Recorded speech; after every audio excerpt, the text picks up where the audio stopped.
How's it going? It's the 13th of March 2020 and this is Kim's third litter of kittens. This will be her final litter as well, and they were born in the early hours of this morning. 4 little kittens here.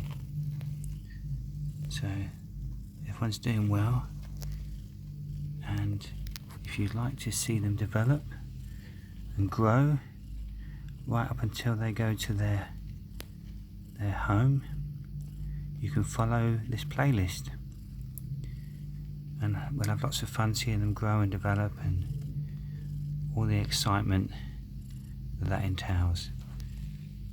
Won't we, Kim? Are you happy with your little kittens there, Kim? Okay, catch you later.